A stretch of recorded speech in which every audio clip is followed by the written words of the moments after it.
अभी चंद सालों तक हमें यह बताया जा रहा था कि इंडिया की स्ट्रेंथ यह है कि इंडिया में यंग पॉपुलेशन बहुत बड़ी है। अगर पॉपुलेशन रिप्लेसमेंट लेवल से नीचे चली जाए तो आप ये देखिए उन कंट्रीज के लिए बहुत मुसीबत हो जाती है। पूरे वेस्टर्न यूरोप की ये प्रॉब्लम है, जापान की ये प्रॉब्लम है। वहां फिर ज्यादा बच्चे होने के लिए इंसेंटिव दिया जाता है और लोग फिर बच्चे नहीं करते हैं। हमारी पॉपुलेशन यकीनन बहुत ज्यादा है और पिछले 40 सालों में हमने अपनी पॉपुलेशन को डबल कर लिया।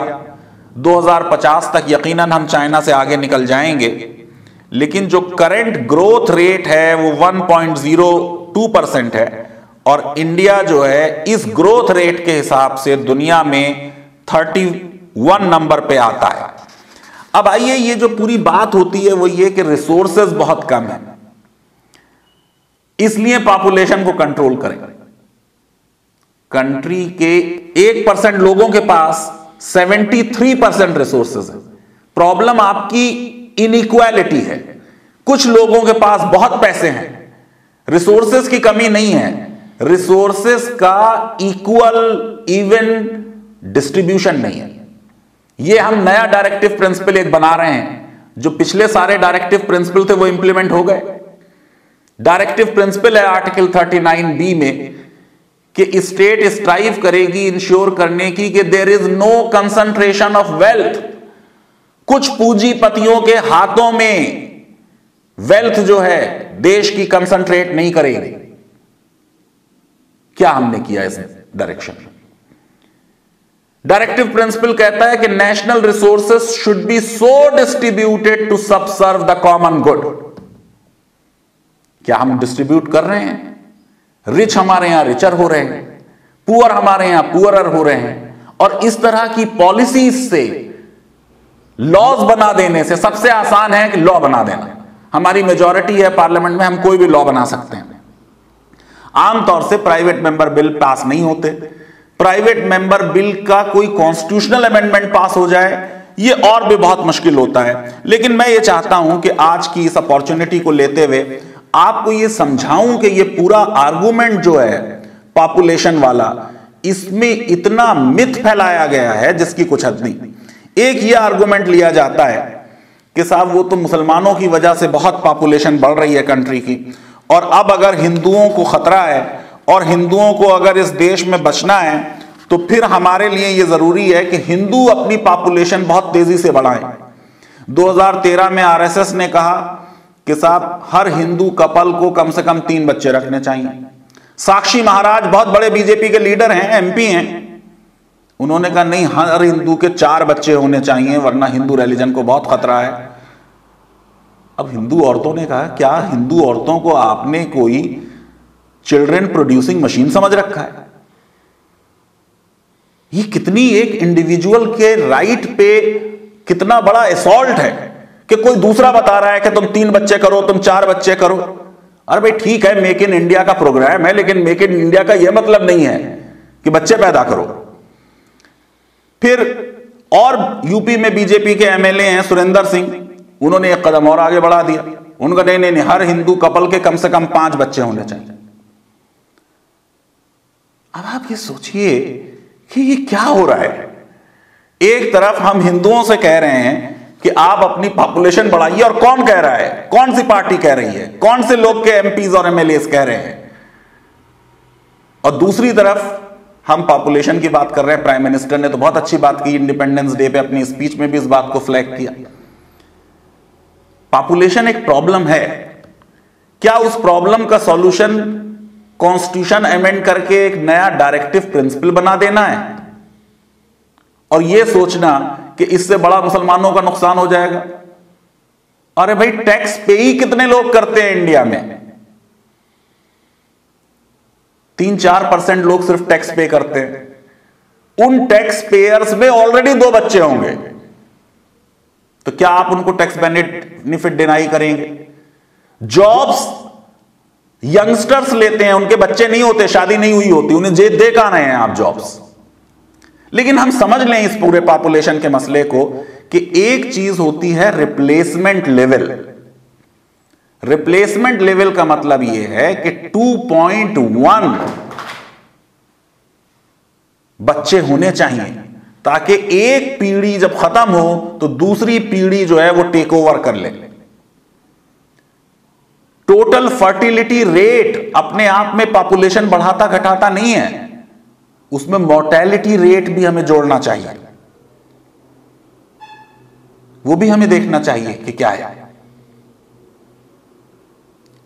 तो TFR, टोटल फर्टिलिटी रेट जो है, वो ज्यादातर स्टेट्स में हम उस पे वहां पहुंच चुके हैं जो रिप्लेसमेंट लेवल है। अब इसके बाद फर्दर नीचे जाना हमारे देश के लिए लॉन्ग रन में अगले 100, 200, 500 साल की अगर हम सोचेंगे, वो अच्छी चीज नहीं होगी। कहां नहीं है ये रिप्लेसमेंट लेवल की प्रॉब्लम? किन स्टेट्स में? नॉर्थ की स्टेट्स में। नॉर्थ की स्टेट्स में आपको मालूम है डोमिनेशन है एक पार्टी का आजकल, ज्यादातर बीजेपी की सीट्स इन्हीं स्टेट से आ रही हैं। इन स्टेट्स की प्रॉब्लम है, ये साउथ की प्रॉब्लम नहीं है। पॉपुलेशन बढ़ने का ताल्लुक रिलीजन से नहीं है, एजुकेशन से। अगर कोई मुसलमान प्रोफेसर है, मुसलमान IAS ऑफिसर है, उसके भी 2 ही बच्चे होंगे। कोई हिंदू रिक्शे वाला है, उसके भी 8 बच्चे होंगे। क्या हम लोगों को एजुकेशन देने से और रोक देंगे? देखिए, इसमें कह रहे हैं कि हम एजुकेशन नहीं देंगे। तो जब आप एजुकेशन डिनाई करेंगे, पॉपुलेशन कम नहीं होगी, पॉपुलेशन और बढ़ जाएगी। देश के 618 डिस्ट्रिक्ट्स में 331 डिस्ट्रिक्ट्स में हिंदूज ऑलरेडी पहुंच गए हैं उस लेवल पे, रिप्लेसमेंट लेवल पे, 54% डिस्ट्रिक्ट्स में। 217 डिस्ट्रिक्ट्स में मुसलमान भी पहुंच गए हैं, 35%। In terms of absolute number अगर आप देखेंगे तो अब 1 और मोर चाइल्ड पर विमेन में ऑलरेडी हम बहुत हाई लेवल पे पहुंच गए। टैक्स बेनिफिट्स विड्रॉ कर लिए जाएंगे, 3-4% लोग टैक्स देते हैं। वो टोटल पॉपुलेशन का परसेंटेज बन रहा है 0.1%, और ये लोग दे रहे हैं 3/4 ऑफ टोटल इनकम टैक्स। 1% जो टैक्स पेयर्स हैं टॉप, वो दे रहे हैं 1/3 ऑफ द टैक्स। ये इस तरह की बातें कि हमारे 2 और उनकी 4 बीवी और 25 बच्चे, ये बकवास चीज है। मेरे कलीग है नेशनल लॉ यूनिवर्सिटी के वाइस चांसलर, 12 भाई बहन हैं उनके, हिंदू है, बहुत बड़े प्रोफेसर हैं लॉ के। लालू प्रसाद यादव मुसलमान नहीं है, बच्चे देख लीजिए कितने हैं, उनके भी 11-12 हैं, पूरी टीम है। टॉप बीजेपी के भी जो आज लीडर्स हैं, इंक्लूडिंग प्राइम मिनिस्टर, उनके भी 2 नहीं है भाई बहन, कई ज्यादा भाई बहन हैं उनके। तो ये कहना, जैसे गिरिराज सिंह ने कहा कि साहब 1 पर्टिकुलर कम्युनिटी रिस्पॉन्सिबल है इंक्रीज ऑफ पॉपुलेशन के लिए, इसको समझना होगा। जैसे मैंने आपसे कहा कि पॉपुलेशन ग्रोथ, डेमोग्राफिक स्टडीज एक सब्जेक्ट है। पिछले 110 साल में 1901 से अगर हम ले लें तो इंडिया की पॉपुलेशन 5 गुना बढ़ी है। 2.38 मिलियन थी पॉपुलेशन 1901 में, और 1211 मिलियन थी 2011 में। लेकिन 87% पॉपुलेशन बढ़ी है पोस्ट इंडिपेंडेंस 1951 से 2011 में। हाईएस्ट जो पॉपुलेशन की ग्रोथ किसी एक डिकेड में हुई है, वो हुई है 1961 से 71 में 24.8%, और उसके बाद से ये लगातार गिर रही है। 2011 वाली जो हमारी डिकेड थी, 2001 से 2011, ये गिर के हो गई थी, पॉपुलेशन की जो ग्रोथ थी 17.7%। यानी पूरे कंट्री में ऑलरेडी पॉपुलेशन जो है वो नीचे की तरफ जा रही है। अब क्या मुसलमान इसके लिए रिस्पॉन्सिबल हैं जो कंट्री की पॉपुलेशन बढ़ी हुई है?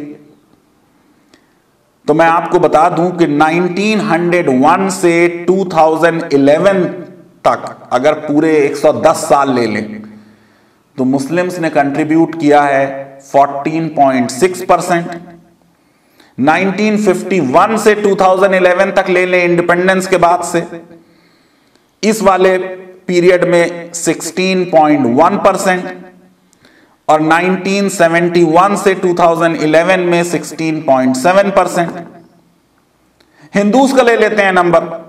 1901 से 2011 तक हिंदूज ने पॉपुलेशन ग्रोथ में कंट्रीब्यूट किया है 79.4%।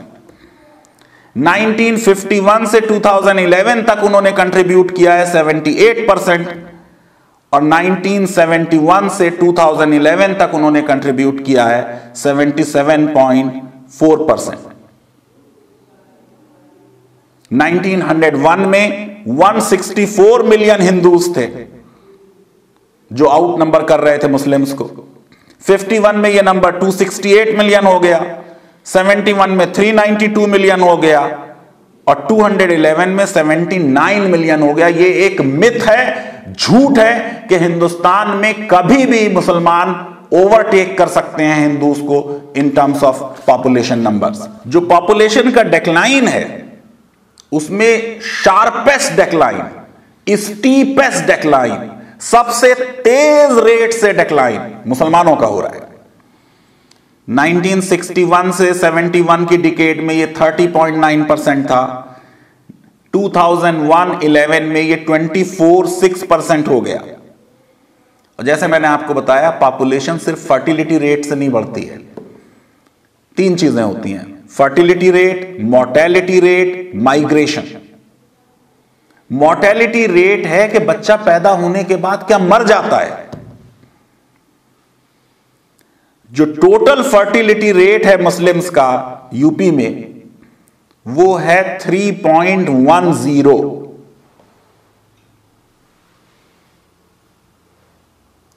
केरला में क्या है मुसलमानों का?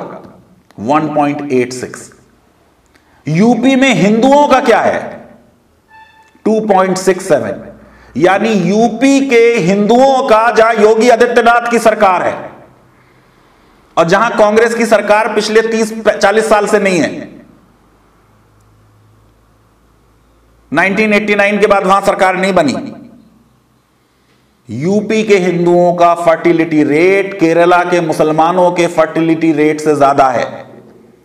इसका मतलब रिलीजन नहीं होता फर्टिलिटी रेट के लिए रिस्पॉन्सिबल, एजुकेशन होती है। मुसलमानों को एजुकेशन दे दीजिए, अपने आप पॉपुलेशन कम हो जाएगी अगर आप उनको रिस्पॉन्सिबल समझते हैं पॉपुलेशन ग्रोथ के लिए। लेकिन मैंने आपको बता दिया कि कंट्री की टोटल पॉपुलेशन ग्रोथ के लिए मुसलमानों की जिम्मेदारी नहीं है इतनी बड़ी।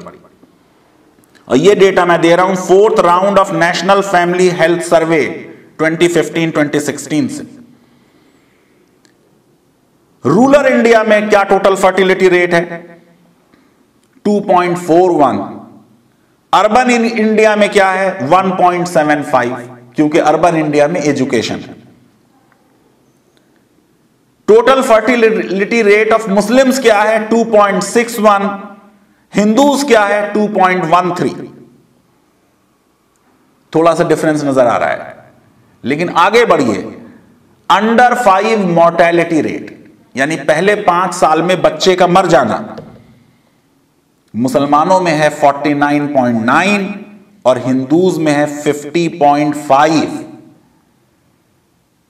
ये आर्टिकल 47 डायरेक्टिव प्रिंसिपल न्यूट्रिशन की बात कर रहा है। पूरा कंट्री अंडर नॉरिश्ड है। बचाइए उन बच्चों को जो पैदा हो गए हैं। इन्फेंट मोर्टेलिटी के मामले में बांग्लादेश, श्रीलंका हमसे आगे निकलते जा रहे हैं। मुसलमानों का टोटल फर्टिलिटी रेट 40.8% कम हुआ है। नेशनल फर्टिलिटी रेट क्या है? Total fertility rate 35.5%। मुसलमानों का क्या है? 40.8%। तभी मैंने कहा था कि स्टीपेस्ट डिक्लाइन फर्टिलिटी रेट में मुसलमानों में हो रहा है। फर्टिलिटी रेट कब कम होता है? सेंस ऑफ सिक्योरिटी आ जाती है। आप दे रहे हैं उन्हें सेंस ऑफ सिक्योरिटी। जितनी इनसिक्योरिटी बढ़ती है, जितनी कम एजुकेशन होती है, जितनी ज्यादा पॉवर्टी होती है, उतना पॉपुलेशन बढ़ती है। गरीबों को नौकरियां दीजिए, एजुकेशन दीजिए, मदर और चाइल्ड को फर्स्ट 5 इयर्स में हेल्थ पे इन्वेस्ट कीजिए। हमारा इन्वेस्टमेंट क्या है? 4%, जो फैमिली प्लानिंग का नेशनल हेल्थ स्कीम है। 60% से ज्यादा वो पैसा भी एलोकेट नहीं हो पा रहा। 9.2% मुस्लिम फीमेल्स जो हैं, जो 6 साल से ऊपर हैं, उनकी 12 साल या उससे ज्यादा एजुकेशन हुई है। हिंदूज में यह नंबर 14%। देखिए एजुकेशन का कितना बड़ा गैप हो गया। मुसलमान औरतें जिन्होंने 12 साल की एजुकेशन की है, उनका परसेंटेज है 9.2%। हिंदुओं में ये परसेंटेज है 14%। मुसलमान मर्दों में ये 12 साल की एजुकेशन है 12.7%, हिंदूज में है 21%। इसको ब्रिज कीजिए। हम तो माइनॉरिटी एजुकेशनल इंस्टीट्यूशंस के भी खिलाफ हैं। मुसलमानों को पढ़ाने की जिम्मेदारी तो स्टेट की है। राइट टू एजुकेशन तो फंडामेंटल राइट है, डायरेक्टिव प्रिंसिपल नहीं है, फंडामेंटल राइट है। 21A।